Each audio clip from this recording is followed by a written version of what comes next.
Muy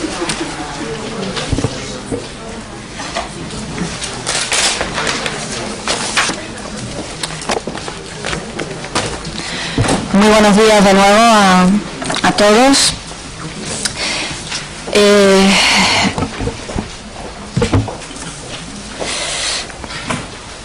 Me siento de nuevo aquí para presentar la próxima conferencia, que está a cargo del profesor Javier Donésar Díez de Urzurrum, que es catedrático de Historia Contemporánea de la Universidad Autónoma de Madrid. De Javier Donésar, pues tengo que decir necesariamente que somos amigos y antiguos conocidos. Incluso él ha tenido un papel importante en mi trayectoria profesional y desde luego para mí es un maestro. Sus trabajos sobre el siglo XVIII, sobre el catastro de Ensenada, sobre fiscalidad, sobre agricultura y sobre todo su monografía sobre riqueza y propiedad en la provincia de Toledo, fueron obras de cabecera durante la elaboración de mi tesis doctoral sobre un tema parecido en el Jerez de principios del siglo XIX. Con posterioridad a esos trabajos sobre el siglo XVIII, Javier Donésar se adentró en el XIX. Desde sus inicios hasta el sexenio, el periodo del sexenio revolucionario, ha hecho trabajos sobre la crisis del antiguo régimen, sobre el proceso de implantación de la revolución liberal, desde sus inicios, pasando por la desamortización de Mendizábal, por las tensiones entre progresistas y moderados, han estudiado la primera burguesía liberal y en el sexenio pues ha tocado diferentes temas, el protagonismo militar, la biografía, ha tocado también el género de la biografía política, estudiando a un ministro de la Primera República, Nicolás Estebanes. Ha hecho también incursiones en los temas económicos que tanto le interesan, en concreto sobre la minería española en este periodo del sexenio. Y bueno, en tiempos más recientes, aunque sus publicaciones anteriores muestran que ya eran objeto de su interés antes, se ha adentrado también en el siglo XX, en la guerra civil, en la transición, y últimamente pues ha participado en un manual de historia contemporánea sobre el siglo XIX y el XX. En fin, la mirada a su obra, a su amplia obra, muestra, pienso yo, a un historiador de sólida vocación, de amplias miras, que ha recorrido pues desde el 18 al 20 pues amplios temas de historia económica, de historia social, de historia política, que no hace ascos, digamos, a ningún tema complicado, que tiene también en su haber pues estudios de la mujer, ya desde finales de los 80, cuando estos temas de género estaban iniciándose. Ha hecho trabajos puntuales sobre historiografía, también le ha interesado el tema de la nación. En fin, es un historiador con intereses muy amplios, y desde luego el periodo del que viene a hablarnos, la crisis del antiguo régimen, es uno de los que mejor conoce. En concreto, muy recientemente, ese periodo de 1808 a 1814 lo ha trabajado para el catálogo de la exposición que se celebró en Toledo, de título España 1808-1814, de súbdito a ciudadano, y fue por esta razón y por su conocimiento seguro del periodo por el que le ofrecimos que participara en nuestro congreso, haciéndonos pues un balance de la historiografía que sobre el 12 se ha generado hasta la actualidad. Él, como le motivan los retos, no cabe duda, ¿no? Y además le gusta adentrarse en ellos, aunque sea en ocasiones puntuales, no dudó en decir que sí, y aquí lo tenemos con una conferencia de título muy interesante. ¿Queda algo por comentar acerca de la Constitución de 1812? Pues les dejo a Juan Javier Benezar, que nos responderá a esta pregunta. Buenos días. Debo dar las gracias en primer lugar a la profesora Lozano por tan extensa y tan extensa presentación, ¿no? Es para mí motivo de gran satisfacción poder estar con ustedes en esta mañana, casi víspera de la gran fecha del 19 de marzo, y me siento muy honrado por haber sido invitado a este 8º congreso organizado por esta universidad, así que doy las gracias a los organizadores, a las profesoras Lola Lozano y Marieta Cantos.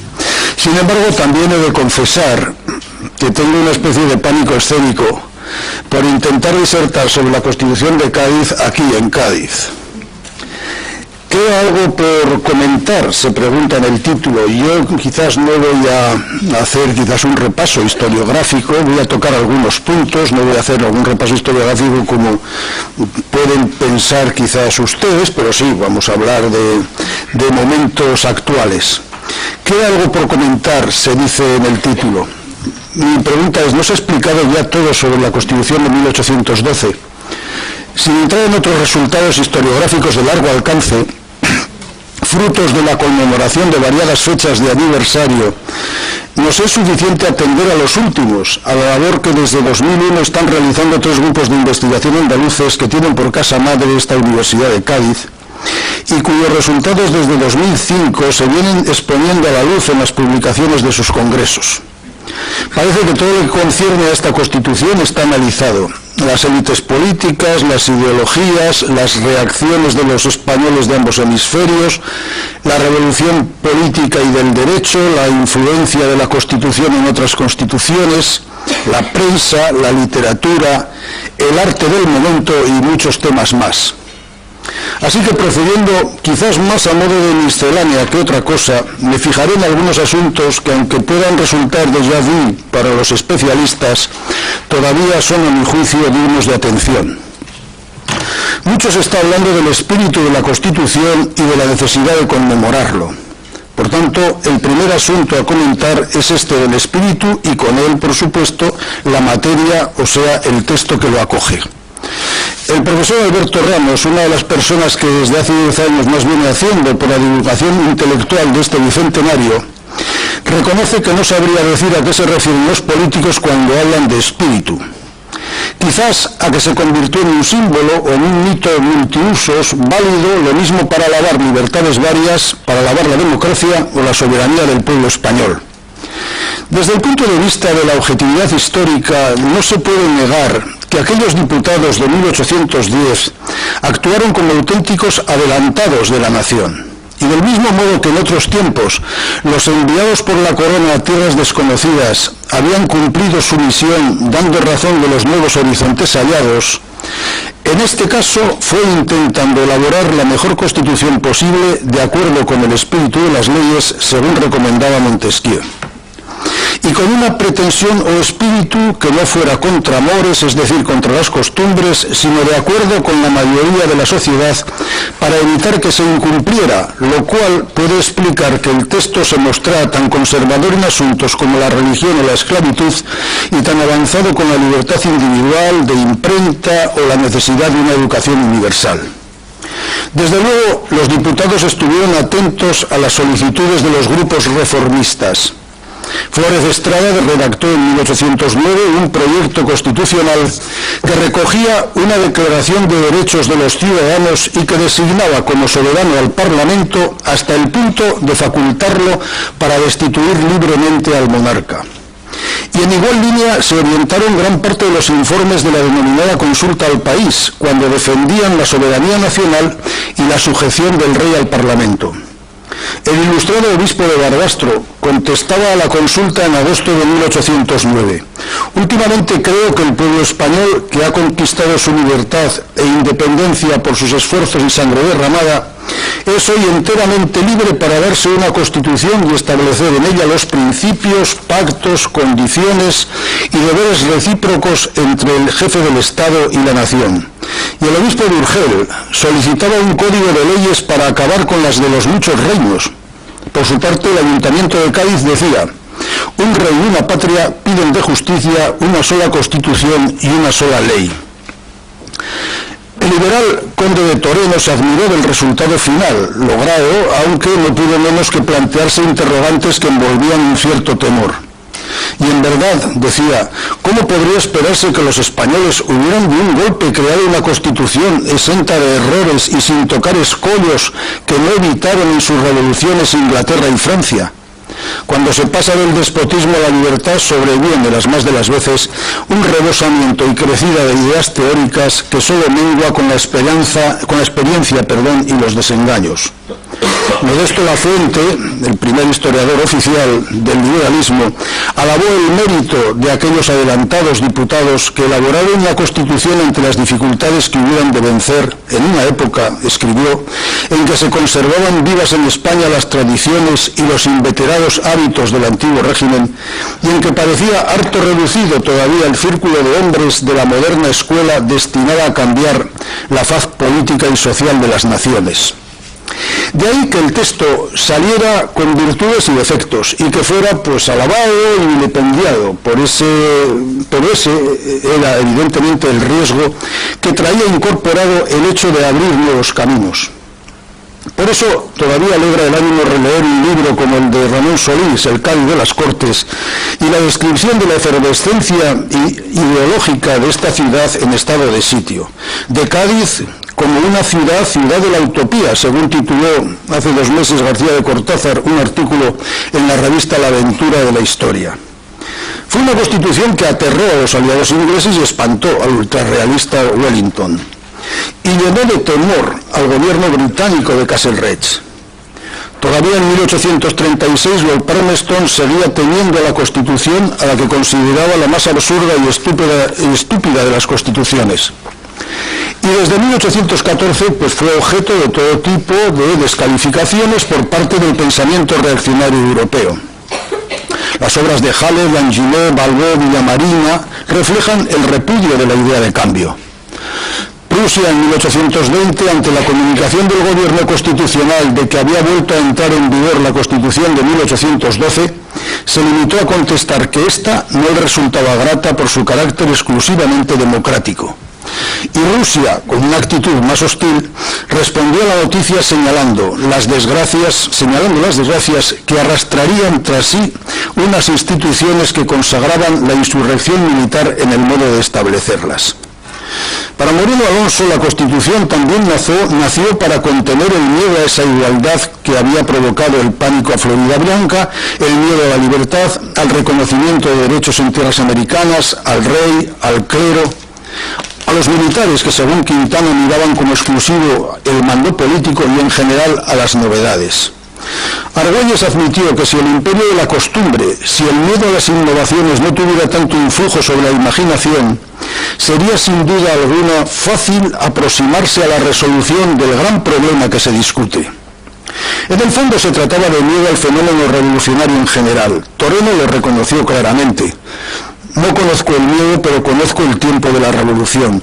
Los sucesos extraordinarios exigen medidas fuertes. Y García Herreros habló del miedo pueril que se apodera de muchos siempre que se trata de procurar la felicidad de los pueblos por otros caminos que los que siguieron nuestros mayores. Y ello porque esta superley, al igual que la de Filadelfia de 1787 o la francesa de 1791, estaba diseñada por y para los ciudadanos, pero no para todos los habitantes de las Españas de ambos hemisferios. Al fin y al cabo, si en las Cortes de Cádiz se sentaron las bases para construir una nación defensora de la nueva propiedad, La Constitución respondió a una clase social, o mejor, a una amalgama social con predominio de las clases medias propietarias, profesionales y administrativas, y con una aportación importante por parte del clero y de la oficialidad de un ejército que con la guerra iba a adquirir importancia sustancial. Los coetáneos hablaban de clases laboriosas en todos los ramos de la industria, y Argüelles citaba el espíritu constitucional en las clases laboriosas. Pero es de observar que además de responder a esta clase social, trazó el marco de una determinada sociedad, porque olvidó la importancia de las clases bajas, lo mismo que se olvidó con la Constitución francesa de las mujeres, de los negros y desheredados en general. Por otra parte, las Cortes gaditanas llegaron a prohibir la entrada de las mujeres en la galería de la sala de sesiones, y en los debates solamente se discutió sobre la desigualdad de los socorros a las viudas y a los defensores de la patria, que ofendería los mismos sentimientos benéficos que se proponían las Cortes. Y todo esto a propósito del reglamento para el gobierno interior de las Cortes, aprobado en noviembre de 1810. Pérez Garzón considera que en las biografías de los diputados constituyentes se confirma su vinculación con un horizonte de vida clasificable como burgués, pues defendían la libertad y la propiedad individual, aspiraban a una prosperidad basada en la privatización de las tierras colectivas, eclesiásticas y de los pueblos, y preconizaban la libertad de comercio e industria. Y uno de los fracasos de la Constitución radicó precisamente en que fue elaborada por diputados intelectuales, civiles y eclesiásticos, y en cambio estuvieron ausentes los nuevos burgueses del mundo productivo, los líderes de la llamada revolución política liberal, que no estaban curtidos para la acción. Blanco White lo describía en Cartas de Juan Sin Tierra: ponga usted a la vela un navío que lleve por capitán a un teólogo, a un médico por contramaestre, por piloto a un oficial de caballería y por tripulación a un regimiento de milicias. ¿Pensará nadie que ha de llegar a Lima desde Cádiz porque no le vea sumergirse de repente? Actualmente, al intentar establecer comparaciones entre la Constitución de 1812 y la de 1978, porque ambas acabaron con el antiguo régimen, se viene planteando otra cuestión, la cuestión de si entonces hubo un consenso constitucional. Ese es otro aspecto de interés.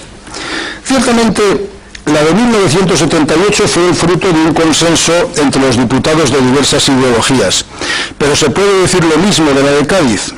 Para Alberto Ramos hubo un interno consenso por cuanto se consiguió que el texto satisficiera, si no a todos, sí a la amplia mayoría. De todos modos, fue el triunfo final de los diputados liberales que redujo a un silencio transitorio a la oposición realista, si bien sin que este silencio supusiera una aceptación satisfactoria. Merece la pena detenerse en este punto. Desde el inicio, los considerados diputados liberales, al tiempo que pillaban fuera de juego los realistas, hubieron de arbitrar soluciones ante posibles ataques derivados de procederes que podían ser interpretados como irregulares. Observa Alejandro Nieto que la Constitución es un texto admirable por más de un concepto, pero que no fue elaborado democráticamente, dado que los autoproclamados representantes de la nación no fueron delegados del pueblo, y ni siquiera de su provincia, sino designados directamente o, en el mejor de los casos, cooptados por medio de un sufragio muy indirecto. Y esto no solo los diputados americanos, sino también la mayor parte de los peninsulares e insulares.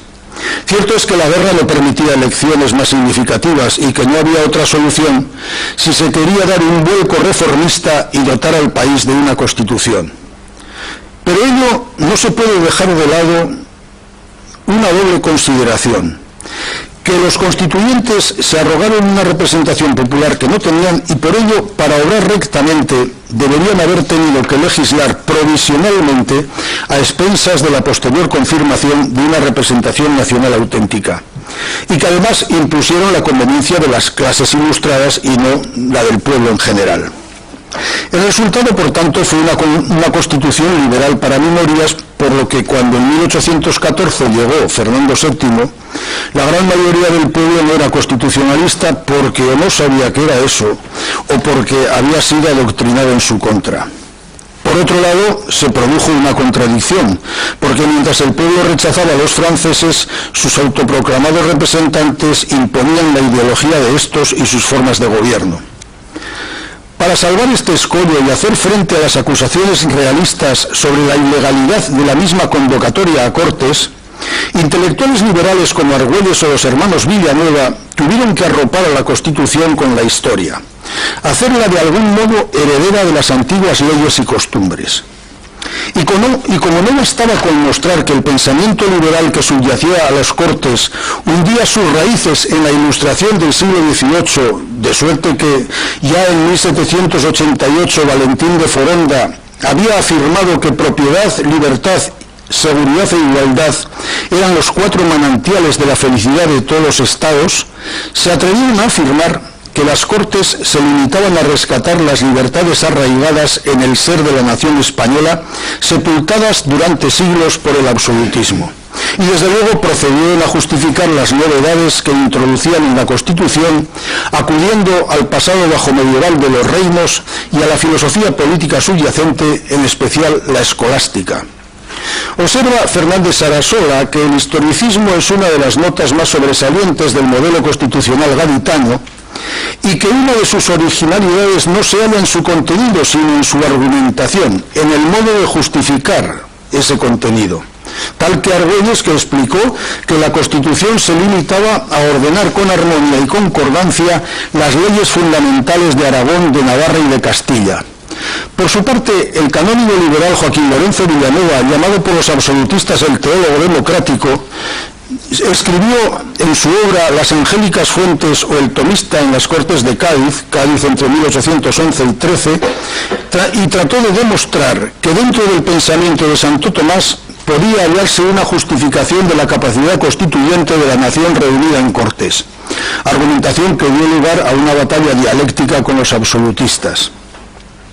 Un documento aún hoy inédito viene a reforzar este interés de los diputados liberales por salir al paso de las críticas. En el último trimestre del año 2011 apareció una carpetilla con unas hojas manuscritas con el título de Colección de los antecedentes de las Cortes Generales y Extraordinarias, que en un principio fueron atribuidas al citado Joaquín Lorenzo Villanueva y luego, tras un análisis minucioso de su caligrafía, a su hermano dominico Fray Jaime Villanueva. El documento había sido escrito con la pretensión de salir al paso de las críticas absolutistas sobre la legalidad de la reunión de las Cortes y con la pretensión también de ser el texto incorporado al Diario de Cortes en su preámbulo. En él se decía: puede reputarse este escrito como preliminar del Diario de Cortes y una justificación de ellas, para añadir que así el pueblo entenderá que este código es la arma y el ejército que va derribando el poder del tirano y que acabará con él. Esta presentación de la Constitución como un arma sustancial contra Napoleón, Joaquín Lorenzo Villanueva también la recogía en su vida literaria, y en ella relataba que Francisco Javier Castaños y otros diputados habían visto la Constitución como una de las más terribles armas contra Napoleón y una de las capitales obras para que a nombre del rey se habían convocado las Cortes. Pero lo que de verdad interesaba era argumentar que la convocatoria de las Cortes Extraordinarias había sido legal, y se decía cuál era el propósito del documento que se escribía: para acallar las hablillas y quitar la ocasión de ellas a los que en secreto y por rincones, con no pequeña ruina de la Unión, que es la que nos ha de salvar, andan desacreditando las presentes Cortes Generales y Extraordinarias como ilegales y tumultuarias por la calidad de los diputados que las compusieron desde el principio, por la forma de sus votaciones y por haberse atrevido a publicar una nueva Constitución y a dar varios decretos de reforma que no estaban en sus atribuciones ni fueron objeto de esta congregación. Más de una vez he oído, dice Villanueva, a algunos diputados de este mismo Congreso empeñados en pervertir el ánimo de los incautos con el cacareado tema: las Cortes se han excedido en sus facultades. Como podrá observarse, las críticas realistas no podían dejar de lado el bloque de decretos, considerados como aparecidos sorpresivamente y sin avisar, que pretendían acabar con la realidad social del antiguo régimen. Se trataba, pues, de poner de relieve que el origen de la legalidad de la convocatoria estaba en la monarquía, porque el rey, desde Bayona, había encargado a la Junta de Gobierno que se convocaran Cortes, que que ese reunir Cortes fuese el único medio de salvarnos lo reconoció cuando todavía se mantenía fiel la Junta de Gobierno en los primeros momentos de nuestra santa insurrección. Porque viendo ya sin libertad al rey en Bayona, le pidió si convendría convocar a Cortes y qué debería tratarse en ellas. El rey dirigió con este motivo un decreto al Consejo Real y en su defecto a cualquier audiencia o chancillería diciendo que en la situación en que se haya privado de libertad para obrar por sí, era su real voluntad que se convocasen las Cortes en el paraje que pareciese más expedito, que por de pronto se preocupasen únicamente en proporcionar los arbitrios y subsidios necesarios para atender la defensa del reino y que quedasen permanentes para lo demás que pudiese ocurrir.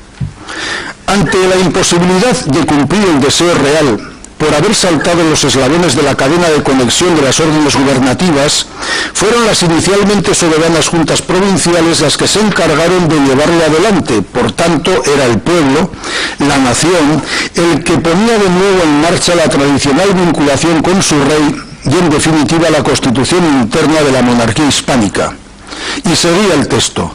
Lo que el rey pedía y no fue posible entonces verificar, se propusieron muy poco después las juntas que cada provincia se había erigido aisladamente para su gobierno, las cuales, animadas del celo por el bien común y de puesta para su gloria eterna la soberanía que ejercitaban separadamente, accedieron como por milagro de que solo es digno el pueblo español a la moción hecha por la de Valencia, eligiendo cada una 2 diputados que, reunidos en una junta central, tratasen de la defensa del reino y de la convocación de Cortes.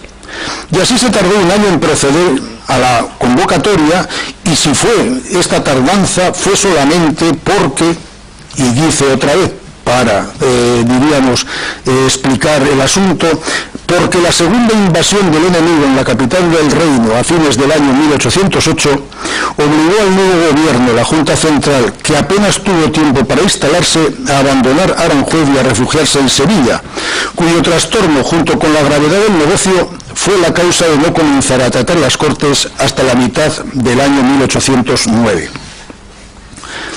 Era inevitable que los ataques volvieran con todo su rigor en 1814, cuando 36 diputados liberales fueron arrestados en Madrid el 10 de mayo de 1814 por orden de don Francisco Leiva.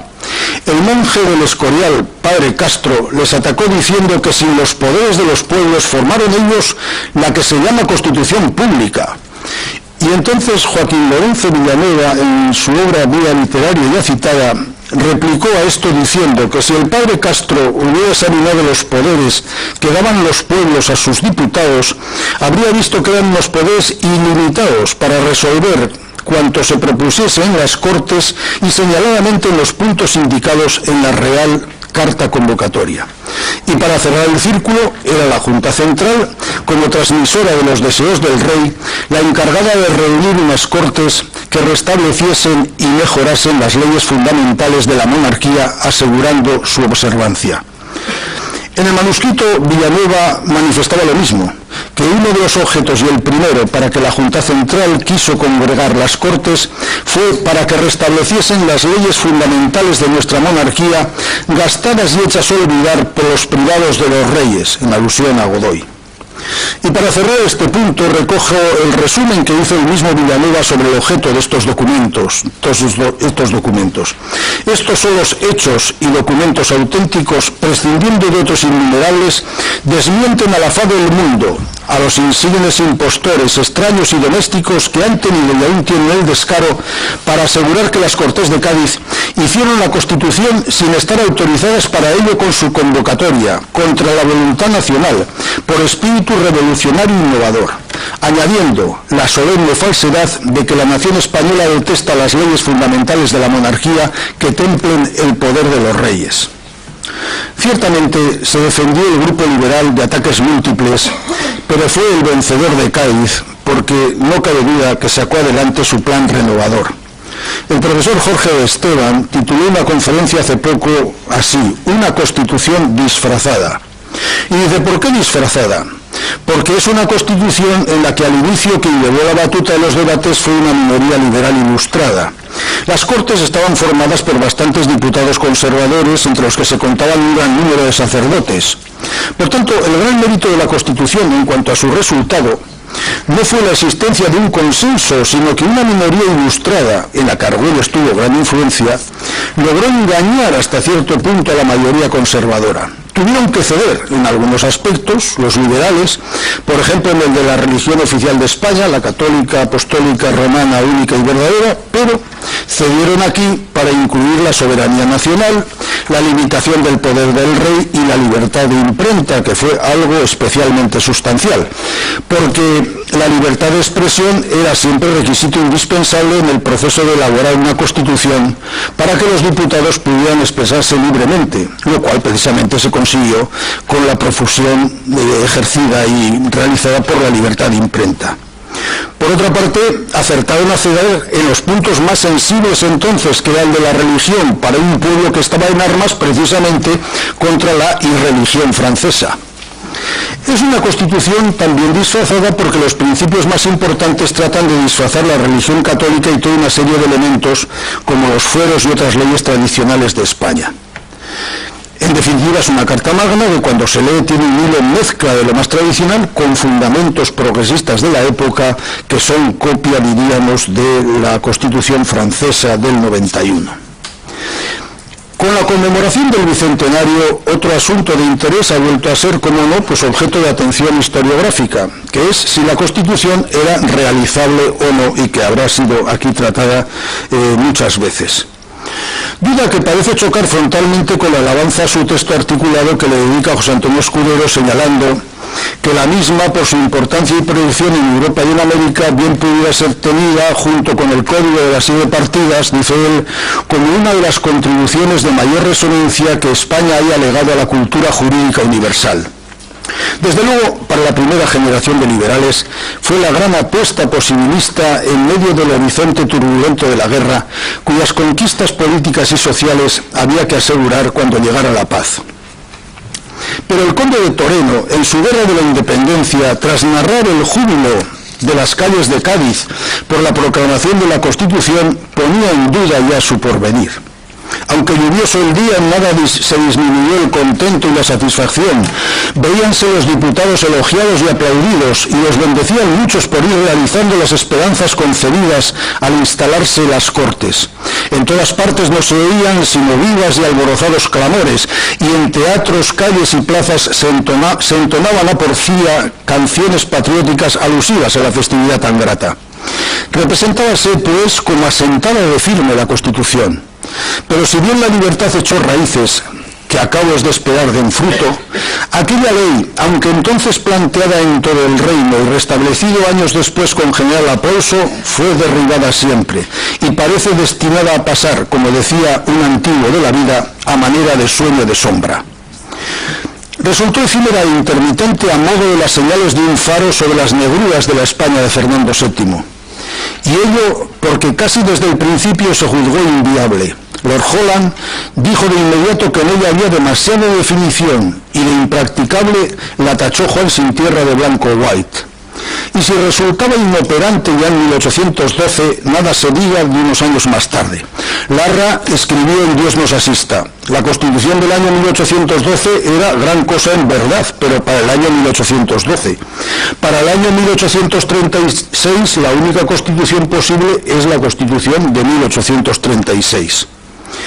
En 1820-23 se puso de manifiesto su sino. En lo alto, una increíble minuciosidad que intentaba reglamentar todo, distribuida con una notable asimetría interior a base de unos títulos excesivamente largos y otros excesivamente cortos. Y en lo bajo o en la práctica no se podía aplicar porque simplemente no había mecanismos administrativos para asegurar su cumplimiento ante una desobediencia continuada, porque hay que tener en cuenta que los liberales eran todavía numéricamente pocos y que la mayor parte de España era fervorosa del rey absoluto, teniendo la Iglesia un poder enorme.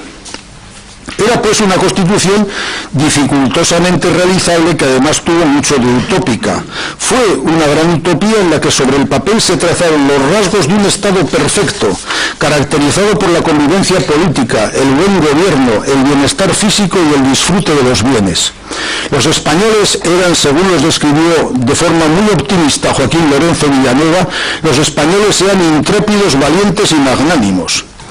Se intentó, a partir de ella, edificar un Estado imaginario que superara los objetivos de las constituciones norteamericana y francesa. Vamos a poner la primera piedra del magnífico edificio que ha de servir para salvar a nuestra afligida patria y hacer la felicidad de la nación entera. Era la constitución política de la monarquía española. ¿Pero a quiénes comprendía la monarquía española? Toda una utopía espacial, porque no solamente comprendía a los españoles de Europa, sino a los de más allá de Europa, a todos los españoles de ambos hemisferios. Esta superley estaba pensada para ser universal, general para todos los habitantes de un espacio que podía reunirse en una idea de nación católica. Sería una constitución válida para un mundo hispánico desparramado por dos hemisferios, un inmenso espacio que ni los mismos diputados sabían dónde empezaba y dónde acababa. En una ocasión dijo el diputado Dionisio Inca Yupanqui: la mayor parte de sus diputados y de la nación apenas tienen noticia de este dilatado continente. Lo cual parecía corroborar la misma Constitución, cuyo artículo 11 anunciaba: se hará una división más conveniente del territorio español por una ley constitucional, luego que las circunstancias políticas de la nación lo permitan. Por esto, para el citado Jorge de Esteban, no solamente fue una constitución utópica en su afán planetario de comprender a ciudadanos españoles de 3 continentes, América del Norte, Central y del Sur, las plazas africanas y Asia con Filipinas, sino también única por atreverse a ello y osar a ello, y así adelantarse a la francesa de 1791 en lo tocante a la extensión de la ciudadanía. Porque en esta se decía que los miembros de las colonias, en la francesa, no podían votar y no tenían la consideración de ciudadanos. En Cádiz se dijo que sí, pero con excepciones, porque han excluido los mulatos y demás castas. Por su parte, los ingleses siempre consideraron colonias a sus posesiones de ultramar y nunca provincias, ni mucho menos reinos. No cabía duda que todavía era grande el desconocimiento geográfico de las Nuevas Españas, incluso entre los notables constituyentes. Argüelles, que en 1811 hablaba de provincias de más de 4.000 leguas, reconoció este punto. Estamos experimentando, y debo decirlo con ingenuidad, decía él, que tanto el Congreso como fuera de él se van adquiriendo ciertos conocimientos acerca de los asuntos de América en los cuales apenas teníamos idea. Por tanto, se solicitaba en ambos hemisferios una sola españolidad y una sola ciudadanía que resultaban pura ficción.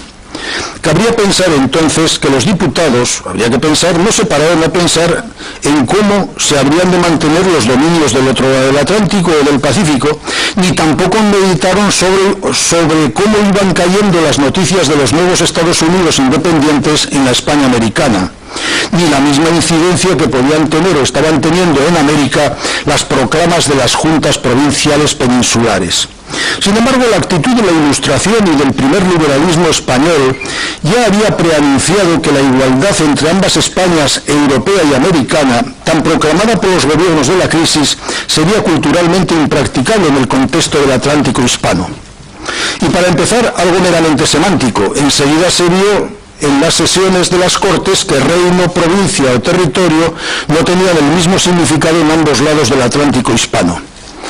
Indica José María Portillo al respecto que a la corona no se le ocurriría dar una parte de Aragón para satisfacer sus conveniencias políticas y sin embargo sí podía entregar territorios de América a otras potencias.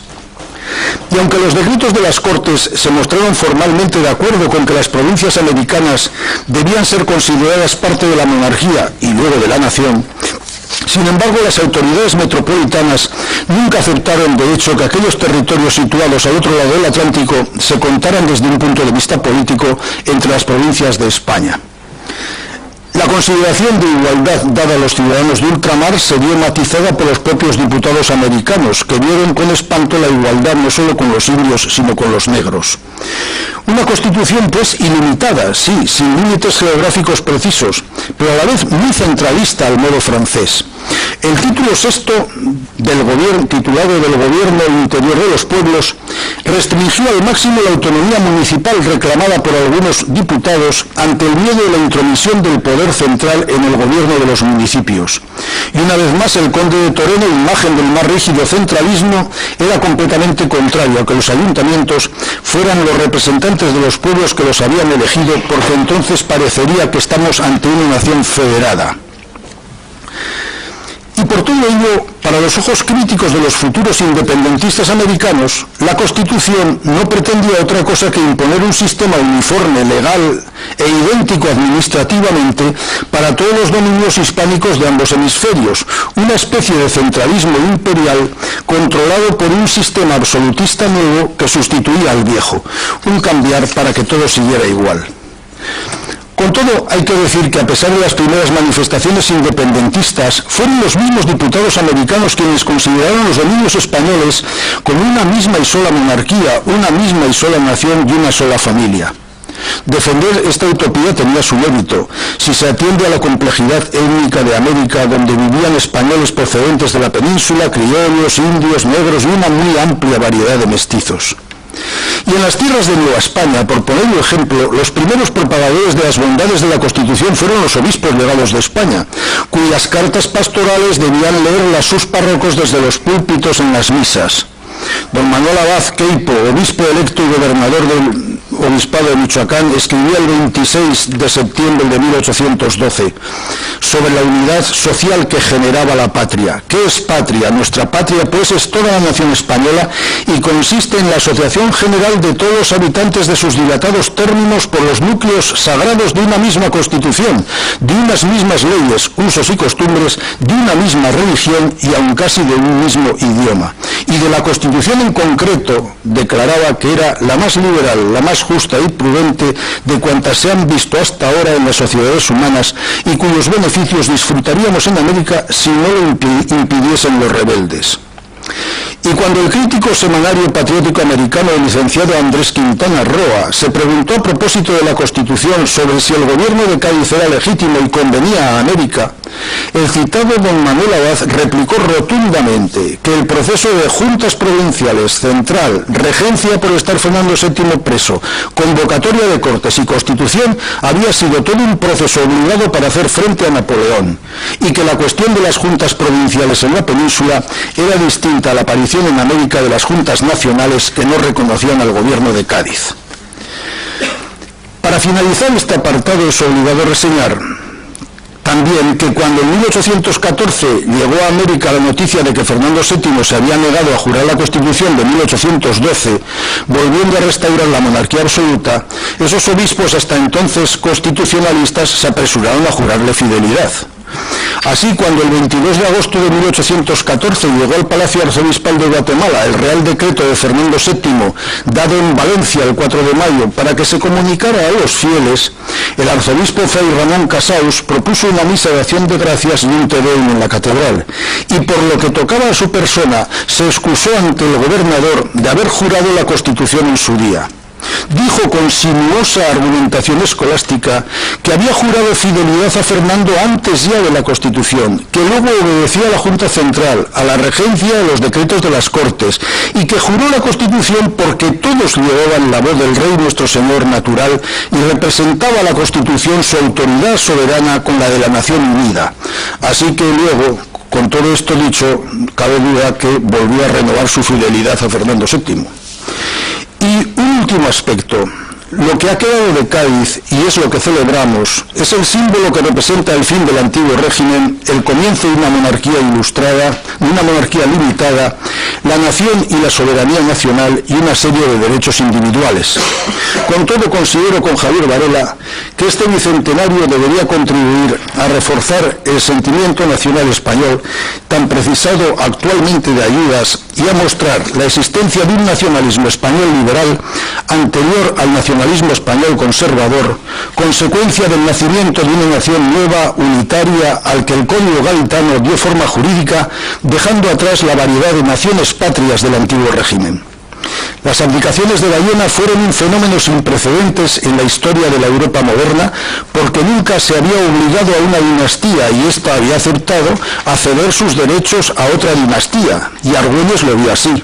Una convulsión universal, simultánea y violenta, cual jamás agitó a ningún país civilizado, desencadenando todas las pasiones, aniquiló a un mismo término y un mismo tiempo las autoridades, las leyes y cuantas barreras podían contener el ímpetu de un pueblo enfurecido. Tal fue el detonante que trajo la guerra y enseguida la solución constitucional, tanto en la España bonapartista como en la otra, porque la cuestión de la legitimidad era sustancial. La nación, recordaba Quintana en 1818 desde su prisión en la ciudadela de Pamplona, se vio desamparada y sola, sin gobierno, sin recursos, sin punto alguno de reunión, disuelto completamente el Estado, y sin más arbitrio que el de abandonarse a las garras del tirano o sumergirse en los horrores y desórdenes de la anarquía. Tanto en Bayona como en Cádiz, los españoles dieron forma jurídica a una nueva definición de nación. La nueva Constitución nos asegura una patria que no teníamos, decían los diputados de Bayona. Y por su parte Argüelles, al presentar en Cádiz el texto de la Constitución a las Cortes, exclamó: españoles, ya tenéis patria, sois ciudadanos y ciudadanos españoles. La nación brotó de la guerra, escribía Jovellanos. La nación se ha declarado generalmente y se ha declarado con una energía igual al horror que concibió al verse tan cruelmente engañada y escarnecida.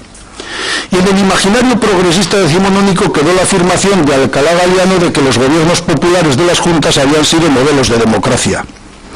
La guerra fue la ocasión para olvidar las peculiaridades tradicionales de las naciones patrias y optar por envolverse en la ya nueva bandera de una sola nación. Las juntas supremas provinciales, surgidas en los meses de mayo-junio de 1808, como baluartes últimos del espíritu de las naciones patrias de la monarquía absoluta, vieron enseguida la necesidad de aunar esfuerzos y recursos frente al enemigo extranjero y de proceder a la creación de un gobierno unificador para todo el territorio o la Junta Suprema Central, al que cada una de ellas encomendara su particular soberanía. No fue, pues, el logro del soñado pensamiento de la unidad hispana, propugnado frecuentemente por los ensayistas de la historia, el que llevó a actuar de modo unitario, sino que la necesidad práctica o técnica fue la que provocó la aparición de una conciencia nacional unitaria. Campani consideró que la soberanía nacional nació en la guerra y no fue cosa, decía él, de la fastidiosa turba de sabiondos, ideólogos, filósofos humanistas y politécnicos, decía. Una proclama nacional publicada después de Bailén precisaba: España, todas tus provincias, islas y poblaciones no componen ya más que una sola. Para Blanco White, corroborando el carácter utilitario de la Unión, la soberanía nacional no solo estaba de acuerdo con la más avanzada ideología política, sino que era una medida de seguridad práctica de esa España antifrancesa y antinapoleónica. En los años 1809 y 10 se unió a la palabra nación la de libertad, de modo que esta fue un sinónimo de aquella en un claro espíritu preliberal de Cádiz. También hay que decir que la unidad nacional había calado desde los primeros días del conflicto en las mentes ilustradas. Las respuestas recibidas a las consultas al país que la Comisión de Cortes propuso en 1809 evidencian cómo las palabras nación, patria, patriotismo, nacionales o libertad habían entrado a formar parte de la jerga política correcta por cuanto fueron utilizadas en sentido unitario, con la mayor naturalidad por parte de los encuestados a la hora de expresar su oposición al gobierno de Carlos IV y de su ministro Godoy. De todos modos, la guerra fue, voy acabando, la madre de todas las mudanzas y fue la que provocó el caos en la administración pública. Los historiadores del derecho Carlos Garriga y Marta Lorente han afirmado últimamente que el futuro Estado liberal se construyó de hecho al margen de la Constitución de 1812. Y lo que sucedió a partir del 24 de septiembre de 1810 fue que la única nación concreta y visible fueron las propias Cortes, porque dicha nación representada ya estaba constituida antes del 19 de marzo de 1812. La Constitución hizo de esa nación una entidad diferenciada, territorialmente indivisible, jurídicamente indisoluble y conformó un modelo político basado en la ciudadanía. Artículo primero, la nación española es la reunión de todos los españoles de ambos hemisferios. Y artículo segundo, la nación española es libre e independiente y no es ni puede ser patrimonio de ninguna familia ni persona. Y todo quedó ahí. La constituida nación quedó fijada en el articulado, pero quedó allí inerte y sin vida, padeciendo los avatares del texto constitucional. Así que al final de la guerra supuso su supresión y con ella el nuevo concepto de nación unitaria. Por otro lado, al haber desaparecido de la tierra española el enemigo causante en esos años excepcionales de una conciencia nacional unitaria desconocida hasta entonces, las gentes volvieron a limitar sus miradas a sus ayuntamientos como desde siempre había sucedido y dicha conciencia nacional se dispersó. Luego, la existencia durante décadas de una permanente inestabilidad política que incluso aportó guerras civiles hizo que no arraigara un nacionalcivismo capaz de situarse por encima de interferencias sociales, religiosas y culturales. La conmemoración de los 200 años de Constitución de Cádiz bien podría servir para inyectar un sentimiento nacional unitario a esa variedad increíble que resaltaba Cadalso en sus cartas marruecas de 1774 y que diferenciaba a las regiones españolas de modo que un andaluz en nada se parece a un vizcaíno, un catalán es talmente distinto de un gallego y lo mismo sucede entre un vizcaíno y un montañés. Muchas gracias.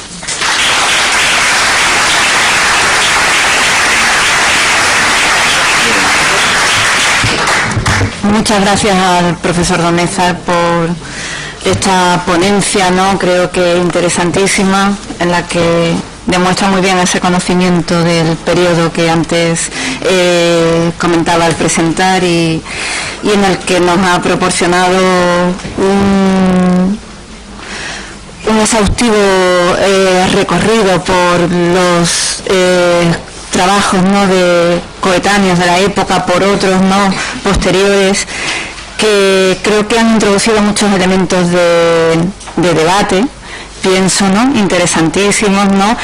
Se ha visto muy bien también ese interés del profesor Donésar por la idea de nación, incluso nos ha proporcionado, ¿no?, una idea, ¿no?, para hoy que hablamos también en la sesión de comunicaciones, para qué recordar, ¿no? Él nos acaba de proporcionar una posibilidad en función, ¿no?, de su opinión de para qué debería servir la conmemoración del bicentenario de 1812. Bueno, vamos a pasar al debate y antes de entrar en él, pues pueden subir aquí los comunicantes, ¿no?, de la sesión anterior, María Zozaya y Luis Ferran Toledano. Vamos a ver, estamos en esa.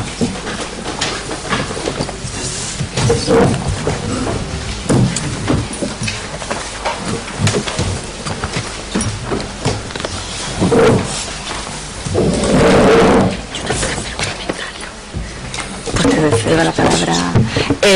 le cedo la palabra a María, que quiere hacer una puntualización. Un pequeño comentario, y es que he tenido un lapsus, además de cambiar el nombre a Fernando Durán. He dicho, en vez de Juan Pérez de Guzmán, que es el encargado de llevar a cabo la edición de las memorias de la condesa de Escocimina, he dicho Pérez del Pulgar. Esta confusión ha venido dada porque los Pérez del Pulgar están vinculados a la familia Blake, simplemente, pero vamos, que el que intenta rescatarlo es Pérez de Guzmán y quienes son familiares de los Blake son Pérez del Pulgar. Muchas gracias, solo eso. Gracias, María. Bueno, pues comenzamos el debate.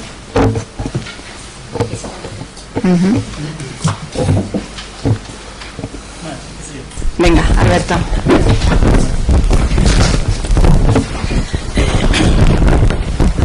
Bueno, empiezo yo porque, como me ha citado el profesor Javier Donésar, en un asunto, me ha citado varias veces, pero en un asunto sí me quería intervenir, en lo del consenso.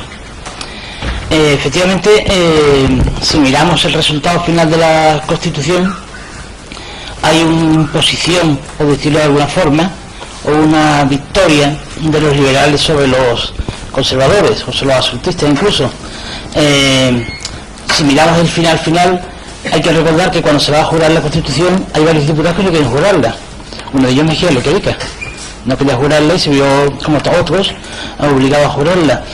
Pero cuando se hablaba de que existe un cierto consenso en esta Constitución y que eso era, pregunta a un periodista por lo que dije, que había un paralelismo entre el 78 y el 12, es sencillamente porque si miramos también la composición de la Comisión de Constitución, hay más conservadores que liberales.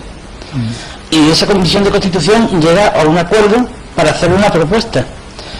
Que hay una mayor argumentación liberal y que convence a los conservadores, posiblemente. Pero cuando se hace la propuesta, está firmada por todos los miembros de la comisión. Y cada artículo que llegaba al debate en el pleno estaba ya previamente acordado. Eso supuso que en muchos artículos tuviesen menor debate que otros. Y que muchos artículos, a pesar de que podían ser contrarios a algún espíritu absolutista o un espíritu conservador, pasaban adelante casi sin debate. En ese sentido en el que yo me refería que había cierto consenso, que hubo cierto consenso en las Cortes.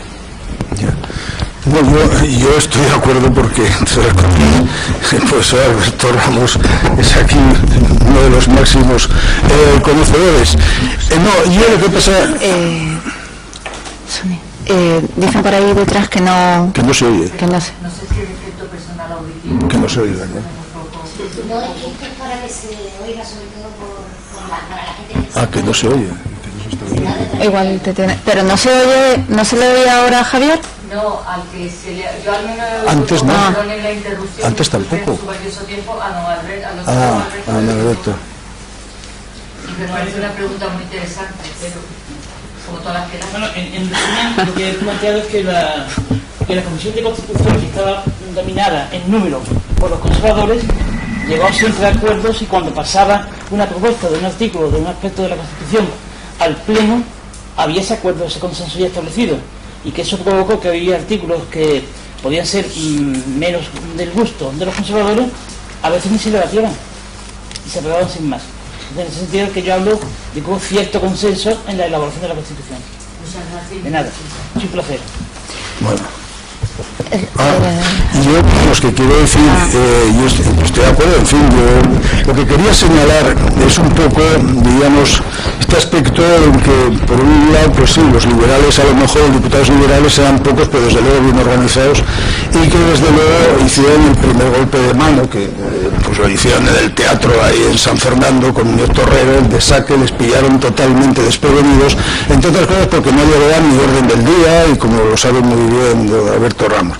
Y luego a partir de ahí, pues yo comprendo, porque es que además los conservadores estaban internamente divididos entre ellos, porque unos eran más conservadores que otros. Entonces, yo estoy de acuerdo con el consenso en cuanto a las firmas. Al final, pues uno firma, pero fíjese, también tengo que señalar este documento que ha aparecido en Madrid, cerca de Madrid, en Móstoles, en el cual pues los hermanos Villaleva quieren salir al paso de todas las críticas que están recibiendo como unos leones, que los están atacando por todos lados. Y además dicen ellos, porque claro, es un documento interesantísimo que lo puedo poner a disposición de ustedes, sino que los organizadores les daré las direcciones y todo, pero que quiero decir que lo que señalan es que por las calles de Cádiz se está diciendo es que no solamente están ahí dentro, sino que les están dando un vapuleo también a los liberales por las calles de Cádiz, tremendo, quiero decir con esto. Sí, consenso sí, es decir, bueno, pues vamos a firmar. Claro, luego también pues está la cuestión de la religión. Yo creo que la religión hizo mucho.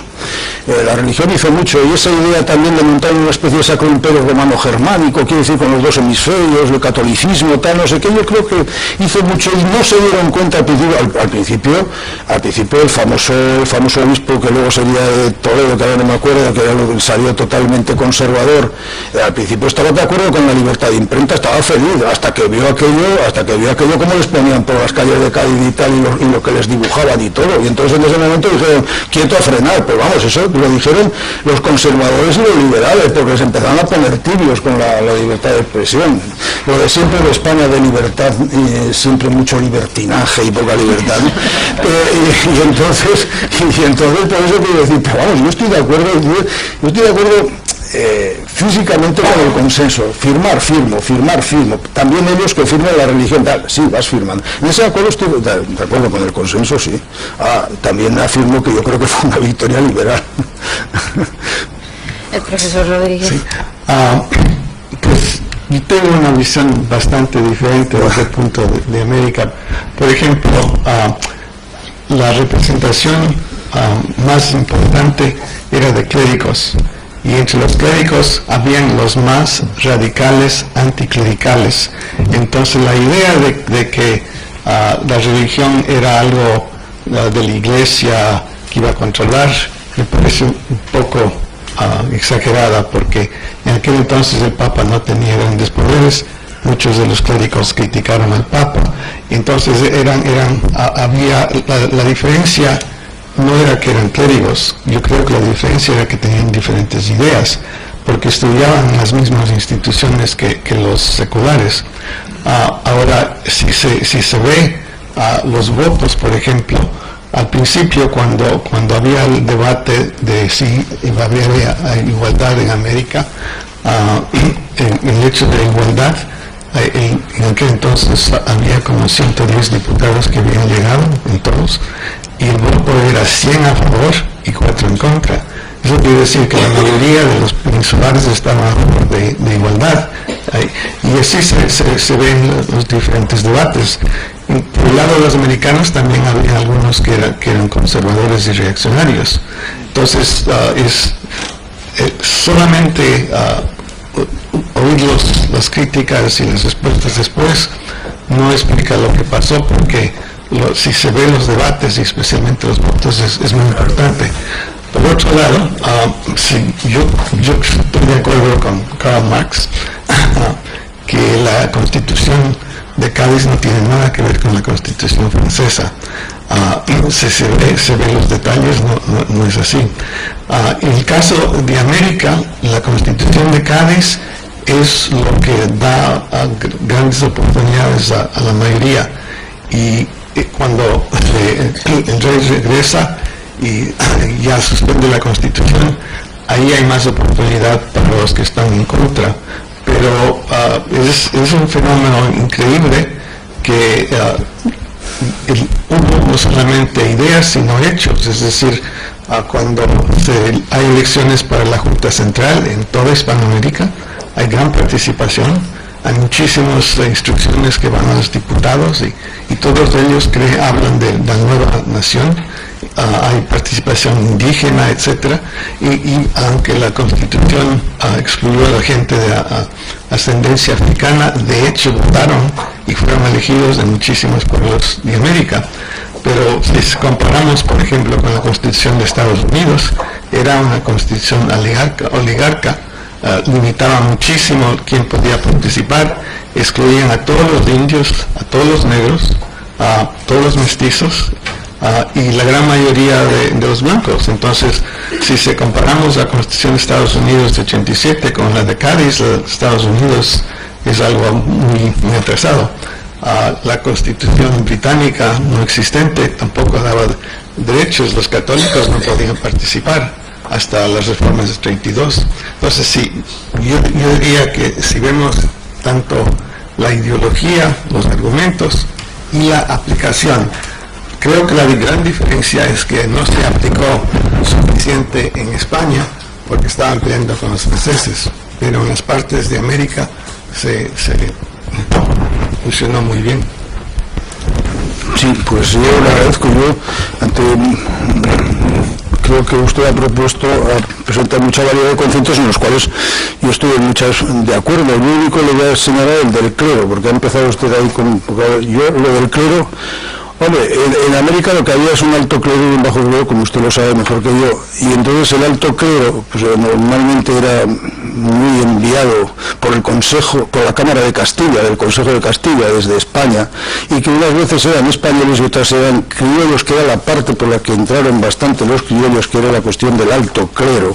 El bajo clero no, el bajo clero era muy revolucionario, Morelos, Hidalgo y tal, en el mismo momento en 1808 estaban montando su número personal. Quiero decir que estaban ahí.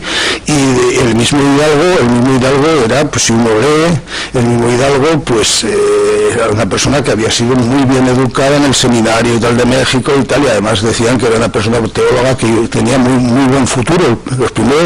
Los obispos de Michoacán y Guadalajara y tal le decían que parece mentira Hidalgo con lo bien que había sido educado, y además decían con lo buen alumno que había salido y tal, y que iba para canónigo y cosas de estas, y bueno, y ahí está. Lo que quiero decir es que quiero hacer esa distinción entre alto clero y bajo clero, de la misma manera que el alto clero, sobre todo el español, que iba de aquí, por eso he citado el de Fray Ramón Casaus, que era originario de Jaca. Entonces, este verdaderamente es una persona que luego va a volver a votar, pues es a Fernando VII, quiero decir, organiza ahí unos... Pero lo que es evidente que, por ejemplo, el Diario de México, que es el que me he basado yo, y el Diario de México es totalmente español y totalmente todo, el Diario de México, pues claro, trae las pastorales lógicamente de los obispos, las catedrales y tal, porque en esas pastorales luego las distribuyen y esto va luego, diríamos a las parroquias. Otra cosa es luego las parroquias que hicieran con las pastorales de los obispos. Por eso yo también en la cuestión del clero quiero distinguir, estoy con usted, es decir, un clero que era, pues, como siempre ha sido el bajo clero, ha sido estado mucho más con el pueblo, trabajando allá, metido en medio, etcétera. Quiero decir con esto que mucho más que las altas dignidades eclesiásticas que decían antes, ¿no? Bien, yo no sé, en lo demás pues estoy con usted de acuerdo. Yo desde luego claro que fue mucho más duro la Constitución de Estados Unidos. Pues fíjese usted el patriarca de los Estados Unidos, Jefferson, ¿no?, que le llamaba sucia muchedumbre a la gente, o sea, y ahí lo tiene usted haciendo la Constitución, esa sucia muchedumbre. Pero lo que quiero decir que fue mucho más inglesa, fue mucho más de una burguesía inglesa, la Constitución Filadelfia y todo esto, y desde luego no tuvo que ver demasiado. Ahora, no sé, a mí me parece que tampoco es que se parezca mucho a la Constitución de 1791, pero sí, hombre, tiene ese aspecto liberal francés, diríamos, de la propiedad privada, la propiedad individual. No hay liberalismo sin propiedad individual. A mi modo de ver, lo más fundamental del liberalismo es la defensa de la propiedad privada, con todos los alrededores de libertad que quiera usted, de negocio, de todo, de contrato, tal, ¿no? Y eso sí que está en Francia y tal. Los franceses mucho más hábiles que los españoles, como sabe usted, pues en vez de decir, nosotros nos hemos quedado, los franceses venden muy bien, pues venden todo muy bien, nosotros no sabemos vender, y entonces vendieron lo de libertad, igualdad y fraternidad, y los españoles nos hemos quedado para salir por las calles con igualdad, fraternidad y libertad, pero ellos en el 91 cambiaron fraternidad por propiedad, vamos, fueron más prácticos en esto. Lo que pasa es que nos dejaron a los españoles, a nosotros, con la Bastilla colgada con fraternidad. Y entonces ya desde el primer momento los franceses fueron los grandes defensores, y en ese sentido quería decir yo, pero como ideas liberales que entran, etcétera. Ahora también tengo que decir que ese miedo, por ejemplo, con la religión católica, pues hasta muy al final nos atrevieron con la Inquisición. Bueno, hubo bronca y tal, pero luego eliminarla y tal, ¿no? Quiero decir, ahí viviría un poco con el consenso, hay un ten con ten, ¿verdad? Ahora, usted tiene mucha razón porque usted conoce mucho mejor que yo todo lo de América, claro. Solo digo una cosa, de los 21 diputados que llegaron de Nueva España, 13 eran eclesiásticos y ninguno era obispo o alto clero. No, pero he ilustrado. El más importante de todo esto para la historia de México es José Miguel Ramos Arizpe, que él es un mestizo del norte, que viene de un pueblo chiquito y llega a Cádiz. Él es el más importante más tarde con la Constitución de 24. Entonces, por eso digo, yo no creo que el clero como clero defendía los intereses de la Iglesia. Por eso lo he dicho. Allí hay otra petición. Voy a ser muy breve. Muchas gracias y perdonen que les quite su valioso tiempo. Muchas gracias a los tres ponentes. Hay dos observaciones que quiero hacer, no sé si es desde mi modesto entender si estoy equivocado o no, y quiero que no me acuerdo mismo, el ponente de último me las confirme. Con respecto al alto clero y al bajo clero, considero que desde mi modesto entender que es una realidad que se sigue dando hasta hoy, es decir, el alto clero es puramente conservador y el bajo clero es puramente revolucionario, e incluso en América Latina todos estos teólogos de la liberación y demás pues iban en contra de la iglesia oficial, entre comillas. Eso por una parte. Y por otra parte, cuando la Constitución dice, que se acaba de comentar ahora, que hasta la Inquisición no se atrevieron a inmiscuirse en los asuntos más candentes de la iglesia, eso se podría entender ahora con los acuerdos de iglesia-estado, como en un estado laical hay demasiadas concesiones a la iglesia católica en detrimento de otras religiones que no la tienen, y cuando la realidad es que la Constitución es laical y sin embargo hay realidades que dejan inmiscuirse demasiado a la iglesia católica, por ejemplo el tema del pago del impuesto de los bienes inmuebles, las subvenciones, etcétera. Muchas gracias y perdonen su valioso tiempo. Bueno, vamos a ver, esto es una cosa tan actual. Con respecto al alto y bajo clero, antes y después y ahora, es decir, bueno, ha habido de todo, que es un poco lo que estoy de acuerdo con usted que ha preguntado antes. Es decir, en el alto clero ha habido de todo, ha habido lo mismo progresistas que no progresistas en el alto clero.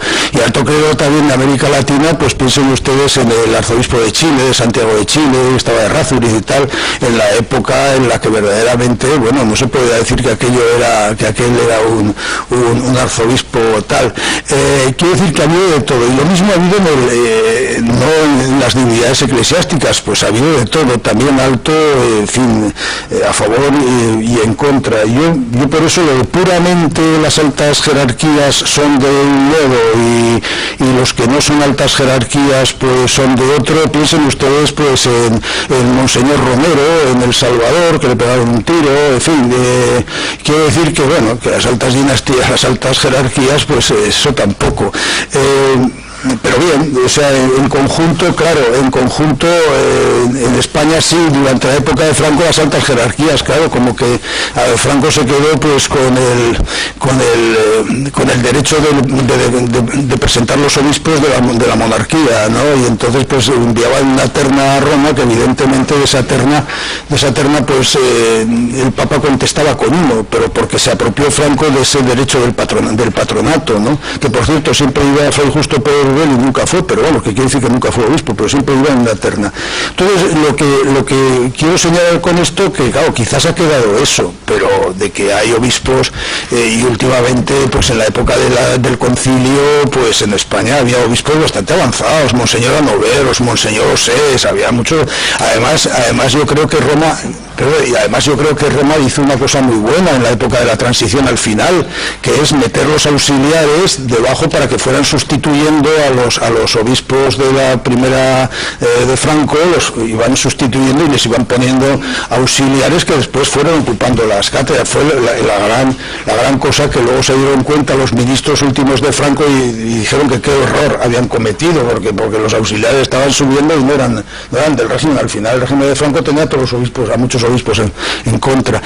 Por eso quiero decir que no esto. Y de lo otro, pues yo que sé, de las concesiones al Estado de la Iglesia también será fruto, pues primero de que habrá que renovar los convenios hechos o lo que sea, y luego a continuación pues que también hay una realidad que en España pues hay más apuntados, o por lo menos teóricamente apuntados a la religión católica que apuntados a otras religiones, y esto es una cosa que bueno, habrá que renovarlo, pero yo tampoco no me atrevo a entrar ahí. Bueno, voy a dar la palabra. Es que ha habido sí, pero... bueno. Yo que es que miraba. Sí, es que antes de que usted lo pidiera, me lo habían pedido ellos dos, y por eso...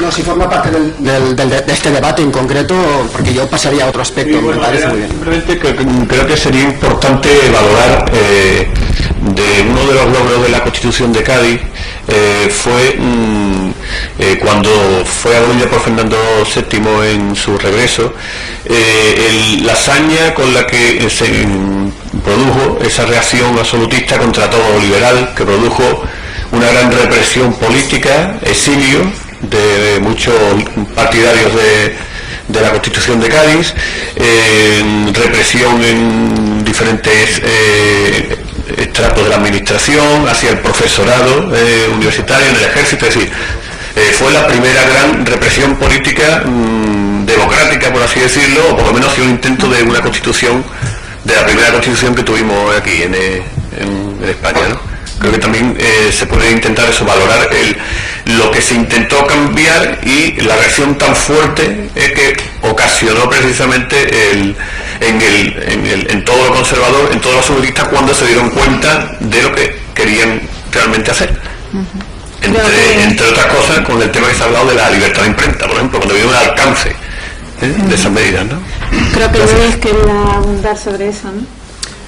Sí, a ver, aunque lo que quería hacer era abundar sobre lo que había intentado de tratar en mi comunicación, pues ahora lo cierto también es que, acogiéndome a estas últimas palabras, en una de las cartas que suscriben los diputados, diríamos, en el lenguaje de la época, por Cataluña, y no de Cataluña, pero por Cataluña, que suscriben de manera más, digamos, consensuada, ellos dicen que está muy bien la Constitución, muy bien la libertad, los derechos, que nos podamos asemejar, sería su sueño, con Inglaterra, pero entonces advierten, dicen, la extensión de estos derechos a muchos, eso no están dispuestos a aceptarlo.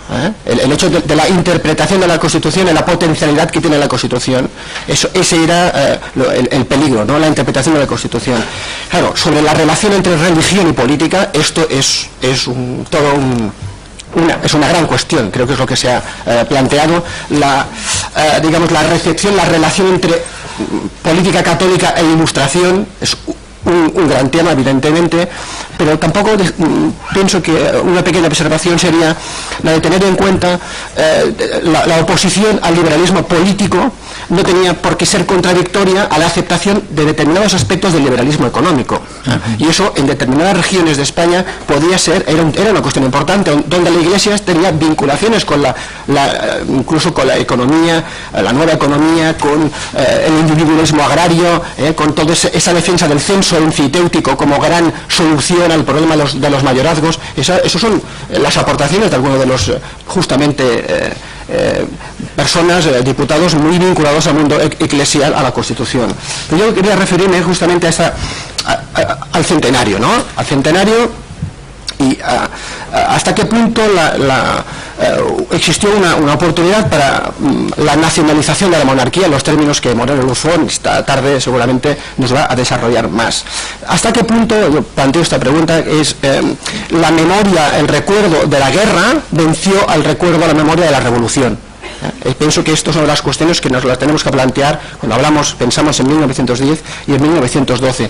Mi posición, sobre todo a través de investigaciones que he hecho con la profesora Gemma Rubí y al lado de otros, Antoni Moliner, Genís Barnosell, sobre Tarragona, Gerona, las famosas batallas del Bruc, Manresa, Igualada, es que no existió para nada un fracaso, que las élites locales se sumaron e intentaron apropiarse de la conmemoración en 1908, pero también en 1910 y en 1912, es decir, que no existe esa separación tan tajante entre un aspecto y otro. En todo caso, éxito de las conmemoraciones de la guerra y observación, participación, pero menor en las conmemoraciones políticas de la revolución, diríamos de 1910 y 1912.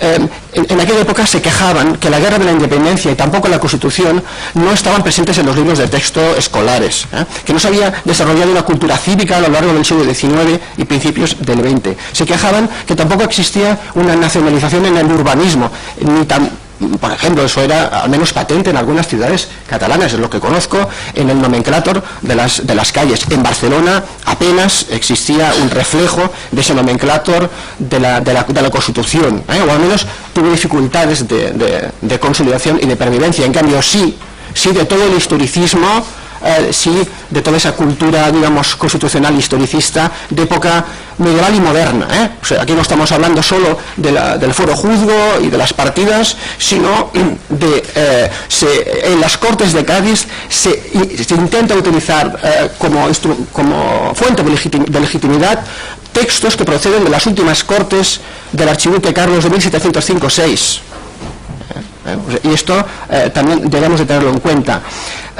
La cuestión del patrimonio nacional, puede parecer una anécdota, pero la infanta Isabel, cuando viajó para las fiestas de Balmes en Vic, que fue la primera ciudad que dio a conocer la Constitución de Cádiz en Cataluña, prolongó su viaje a Ripoll. ¿Y para ver qué? Pues para ver la restauración del monasterio de Ripoll y por tanto las glorias antiguas catalanas, medievales, etcétera, etcétera, ¿no? Eso puede parecer una paradoja, como el mismo Manuel Lozón indica, cuando en 1913 se asiste a lo que es toda la glorificación del Sagrado Corazón de Jesús, Cerro de los Ángeles, etcétera, ¿no? El solapamiento de memorias. Y este es otro aspecto importante, solapamiento, cuando no sustitución, de memorias, de recuerdo, no solo de las memorias localistas regionalistas, sino también del obrerismo y del republicanismo.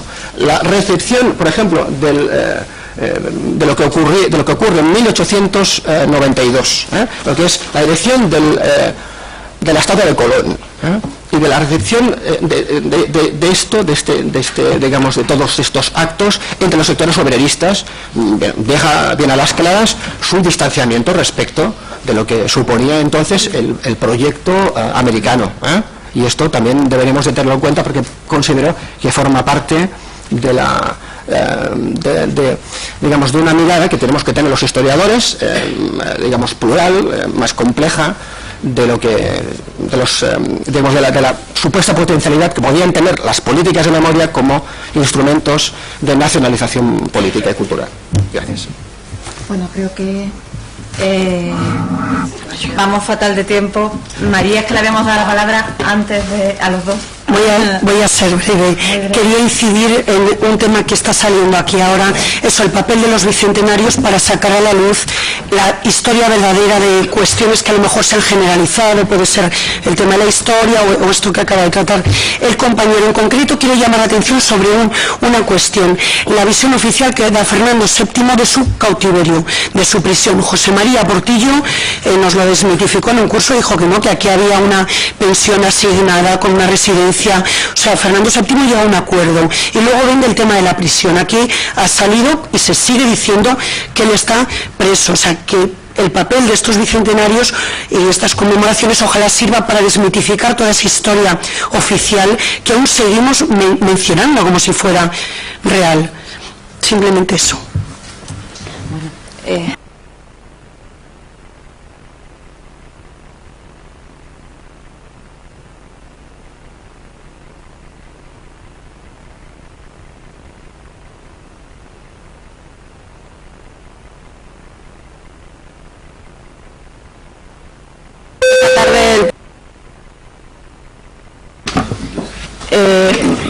Vale, no hacemos pausa ni nada, vamos a pasar al siguiente. Sí.